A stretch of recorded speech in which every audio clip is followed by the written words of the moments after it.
Hello and welcome back to another game review. Today I finally get to review another Super Mario 64 ROM hack. I told you guys I'd review more, and while I must admit I sure took my sweet ass time, I'm not about to let you guys down. Speaking of letting people down, I told this guy Tom Hedge more than a year ago that I would review his troll pasta, or read it rather, and I never did. So I guess you could say I'm not always on top of things.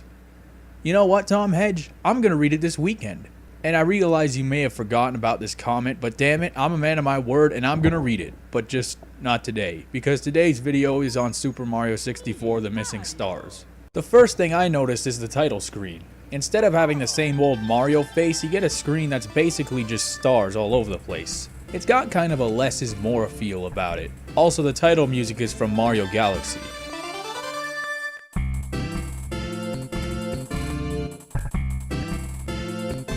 Yeah, honestly, I don't know what it is about Mario Galaxy, but it seems to be everyone's favorite. I always liked Sunshine, which everyone else seems to hate. When it comes to Mario games, it's like no one's on my side, but that's a topic for another video. So you select a file and you're dropped into a level with basically no backstory at all. The first thing I noticed is that there are enemies around, but they don't seem to be able to hurt you. You can't hurt them either, which is a bit weird. It's almost like they're just there for decoration.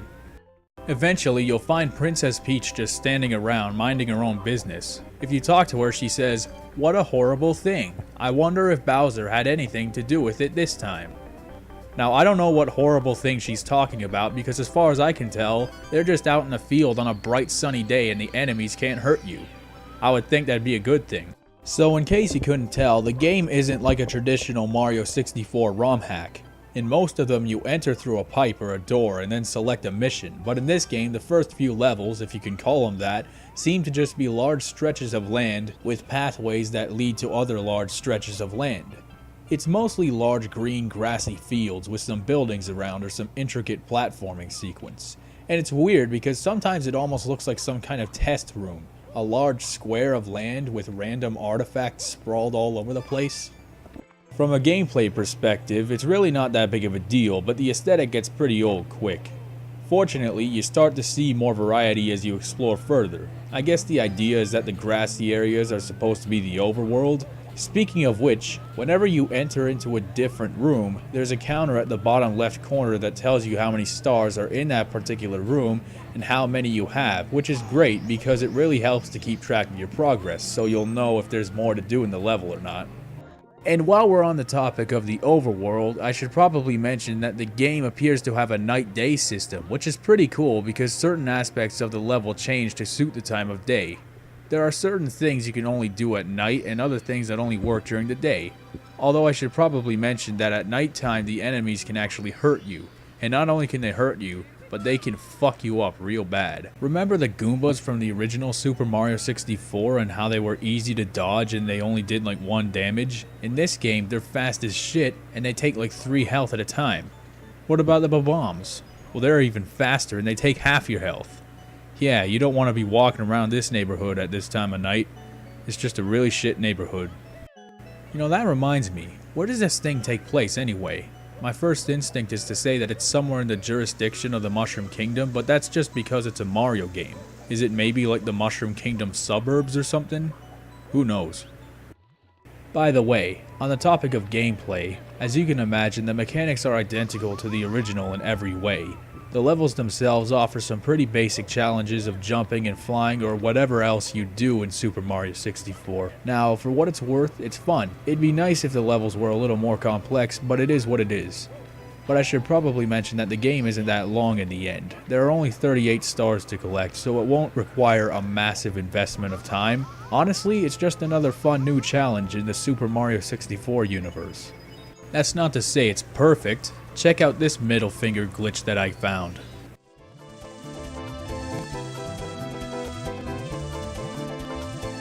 Yep, I'm stuck. It's Super Banjo-Kazooie all over again. Luckily, these kind of things don't seem to happen a lot in this game, so overall the gameplay is fine, you've got everything you need, and there's little to complain about. Now, if you've been watching my videos for a while, you've probably noticed that I have a bit of a general order when it comes to reviewing a game. So it goes gameplay, then graphics, then music. So now that we've covered gameplay, let's talk about how the game looks. Now, it won't take long to realize that most, if not all, of the game's assets are taken directly from the original game.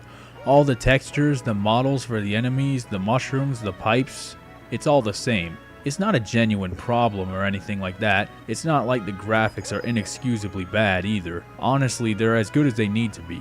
For these kinds of games, I sometimes wonder why I even look at the graphics at all. It's a ROM hack of a game that's 20 years old now, so even if they did make the graphics look better, there's only so much they can do with the engine. Overall, I'm just glad they didn't make them worse. Alright, so that was the graphics. Not too much of an exciting story, I know. But before I leave, let's talk music.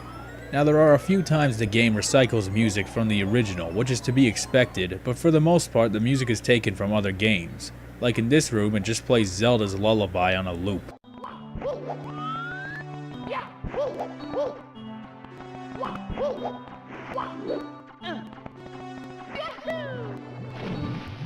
You know, Zelda's Lullaby is sweet and all, but what is the significance to this level? It just seems out of place somehow. Not to mention, when you come back at night, it plays the boss music from Star Fox 64.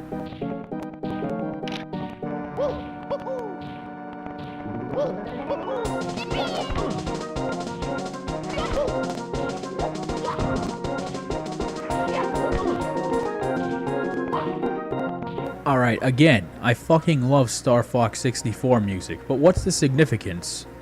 Well, in this other area, the music is taken from Mario Kart 64.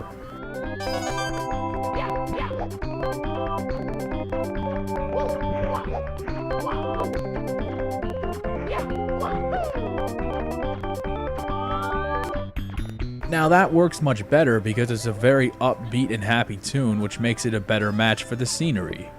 Well, anyway, I could keep on talking, but the fact is, the game is pretty small and fairly simple, so if I were to find anything else to complain about, it would just be gratuitous nitpicking at this point. So that was Super Mario 64: The Missing Stars. It's a ROM hack that's fairly basic and not that bad. It definitely remains faithful to the original game, and it's fun to play. That said, this has been another game review by Phantom Bane. Have a good day, everyone.